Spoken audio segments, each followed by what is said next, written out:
commissions/artwork. In this video, I will show you which materials I'm using and the way that I'm packing my commissions and what works for me, of course. So today we will learn about how to pack your artwork in a way that will be both perfect and safe. And of course, really fancy, because fancy is important. So first of all, let's start with the materials. This one is very important. It's a plastic bag, a sleeve, whatever you call it. I found it in the local art shop, but I'm sure you can also find it online. You can literally get them anywhere. So, a plastic bag. Also got these wood boards in the local art shop, but in case you don't find them there, you can also go to a wood shop place and ask for these thin wooden boards. It's 4 millimeters wide. The size is A4. Okay, so I use these. These are extremely helpful and super important for the packaging because it's very hard to break these, and they protect the artwork in a perfect way. I also used foam boards. Now these come in a few colors. My favorite color is black because it looks so much more elegant and fancy, and it makes the artwork just pop. It makes a nice contrast. It's pretty big. I cut this foam board into pieces. And how do I cut it? I'm using an X-Acto knife, a utility knife, whatever you call it. I also went to a plastic factory and I asked them to cut a specific size of a transparent plastic piece, just in the size that I need, because then it just makes it easier. I mark it on the foam board and then I cut it, and I will show you the process in a second. This is the result. This is how it looks after I cut it. Fancy, nice. It's also very light. This is why it's really good for shipping. This way the shipment isn't too expensive, yet it protects the artwork perfectly. So I combined it together. This way it's just super protected. It looks good. I also have a cutting mat. This is the size that I'm using, A2 size. I'm usually cutting it on the floor, which is not super comfortable, but it works. I also use this ribbon. At the end of the process, I add the ribbon, tie it really nicely like a bow tie or something, and then it's ready to be shipped. And when it's all packed nicely, I have these envelopes. They have some bubble wrap inside of them. They're a little bit bigger than A4, so the package fits comfortably within these envelopes. I also have them in A3 size. So let me show you guys how it's all done. Alright, so this is not super comfortable, but this is how it's done. I have everything right here. The cutting mat is underneath the foam board. And now it looks pretty small, not super comfortable, and hopefully one day I'll have a bigger studio and a larger cutting mat. So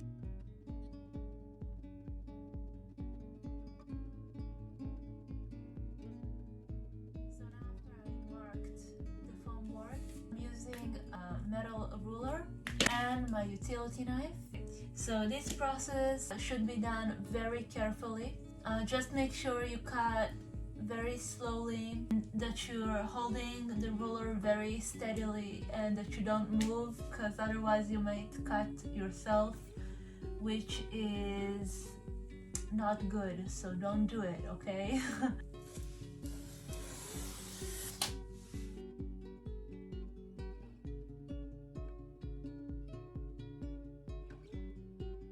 I will show you what I do with all of these. Each time I cut the foam board, I already cut all the foam board that I bought because it makes it easier to store it. Otherwise, it's just really large and it's really clumsy and I have nowhere to put it. Cut them right away. From each foam board, I get like 8 pieces, specifically in the size that I choose, and this size is 9 by 12 inches approximately. It's a little bit larger because I don't want it to be like spot on the size of the art piece. because this way, when it's a little bit larger, if the envelope gets bumped into something, then the foam board protects the edges of the artwork. For example, you see this is the size, and when I place the artwork on top of it, you see there's a little bit like space left. Here's the artwork. I'm going to use a washi tape, and just to make sure the piece doesn't move from the center. Also, I'm placing the washi tape on a piece of clothing, and this way the fibers make it less sticky and less damaging.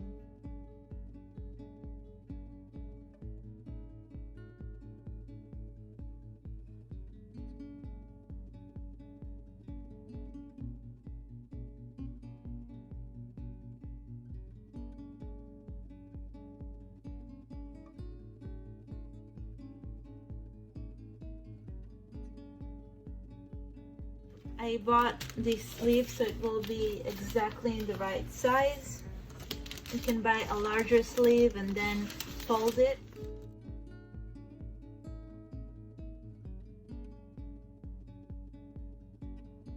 And before I seal it, I put my business card over there.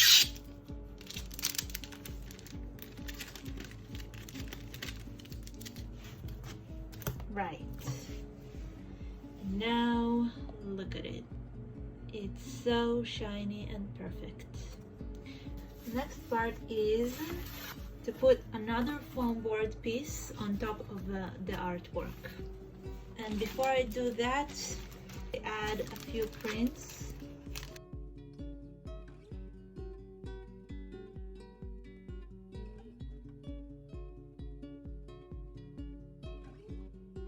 Now putting the second foam board, I take one of the wood boards and I place it on top, and just to make sure that it stays, I place it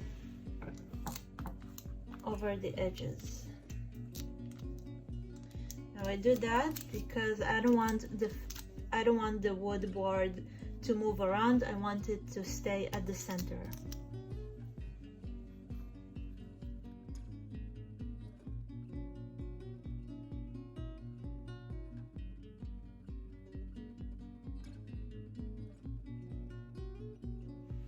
Cut the ribbon.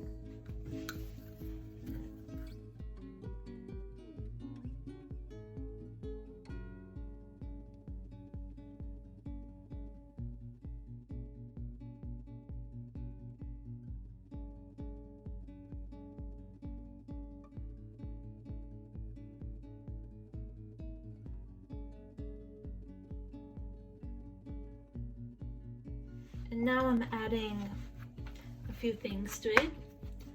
I'm adding my business card. Okay, I'm gonna use these for a thank you note. Now I have this stamp. This is a very basic stamp. I'm sure you can make your own anywhere in the world. Okay, that has my stamp.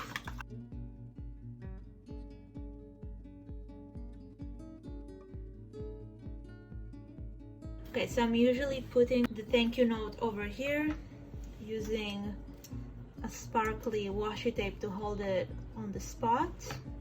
This is it. Now before I put it in the envelope, I'm using this sleeve to put the entire package inside it, so nothing will happen to it. Always best to be safe. So I will write the thank you note, and then I will put it in the bag, and then I will put it in the envelope. Well, this is how I pack my commissions, and this is how I make sure that they arrive safely to their clients. This is the way that I found it works best. It weighs less than 500 grams. I have no idea how many pounds that is, so hope you guys have a calculator for that. It's very light. Shipping is not expensive this way. Looks nice. It's very protected. Those boards protect it very well. You can put at least 2 foam rods, between 2 to 3. This is the way I pack, and I hope you guys find it helpful. So thank you so much for watching. Stay safe. See you soon.